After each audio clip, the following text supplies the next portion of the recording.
Oke, halo semuanya. Jadi di video kali ini aku akan sedikit membahas tentang Studio Dreamland Production. Ya, jadi sebenarnya untuk aku sendiri wishlist ingin membuat studio itu sudah dari awal mula aku bikin vendor kayak berandai-andai bisa punya studio sendiri dan finally di tahun 2026 bisa tercapai untuk mempunyai studio yang aku pakai buat syuting kali ini. Oke, jadi aku ceritain sedikit background story tentang studio ini. Jadi, lokasi studio kali ini sebetulnya adalah tepat di atas dari tempat tinggalku atau kontrakan. Jadi tempat ini itu sewa selama 1 tahun dan memang sengaja aku sewa karena pertama harganya murah, terus yang kedua aku ingin mencoba untuk belajar gimana workflow di studio, gimana tentang photoshoot, sekaligus aku mau nyicil beberapa alat-alat kebutuhan studio untuk next apabila memang ada rezeki kita pindah ke studio atau bahkan kita bikin studio yang lebih besar lagi. Sebetulnya untuk studio kali ini itu lebih ke trial aja sih, karena memang rencananya ini itu dipakai untuk office aja, untuk dipakai ruang editing sekaligus dipakai untuk ketika ada klien yang ingin datang offline serta melihat beberapa album, beberapa contoh dari album magazine yang kita produce dari Dreamland Production. Ada dari DL Pro Wedding, DL Pro Event mungkin, dan DL Pro Graduation dan lainnya. Bukunya, review frame-nya, atau mau konsultasi secara offline, rencananya memang tempat ini dibikin untuk itu. Tapi kenapa nggak dicoba untuk sekaligus bikin mini studio ya? Bisa dibilang mini studio karena memang mini sekali.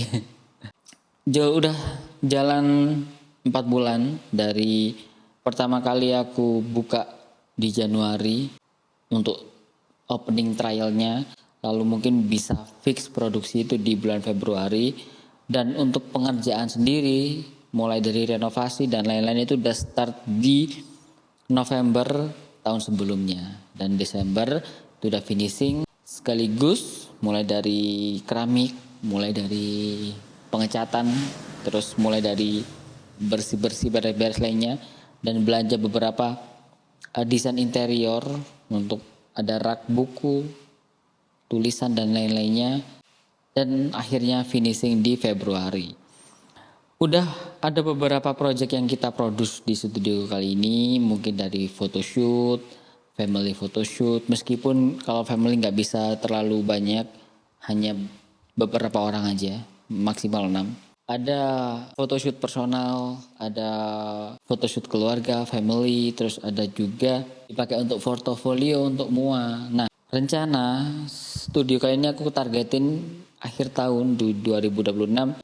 Semoga, bukan semoga, harus insya Allah bisa upgrade, entah itu dari tempatnya kita mulai pindah atau mungkin kita sudah mengetahui sistem dari studio itu sendiri. Dalam tahap ini masih 2 bulan ini aku coba belajar dulu sekaligus nyicil beberapa alat yang dibutuhkan untuk studio dan mencoba untuk bikin sistemnya. Semoga di tahun depan bisa pindah lebih gede lagi, dan untuk tahun ini akan aku pakai buat belajar dan aku maksimalin studio kali ini. Itu sedikit background story tentang studio Dreamland Production. Semoga bermanfaat buat teman-teman. Ini bisa dibilang kita akan coba sewa 1 tahun aja.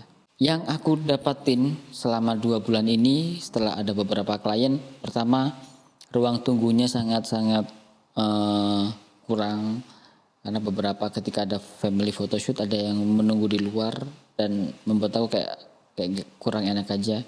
Yang kedua, nggak ada tempat buat makeup sendiri karena memang ini cuma satu lokasi aja. Terus juga yang ketiga, lebih ke sistem ordernya. 4, mungkin next aku akan coba buat desain lagi untuk kebutuhan background, kebutuhan self studio dan lain-lainnya. Oke, aku kira itu aja untuk sharing session kali ini, karena memang aku buat untuk ngisi channel YouTube aku aja biar lebih aktif lagi dan mencoba format baru, sekaligus ini BTW baru aku setup ulang. Akan aku update lagi Mini Studio by DL Pro ini di next video atau next konten. Tunggu aja. Apabila ada pertanyaan tentang studio bisa tanyain langsung aja di kolom komentar. Sampai ketemu di video berikutnya. Stay kreatif. Bye bye.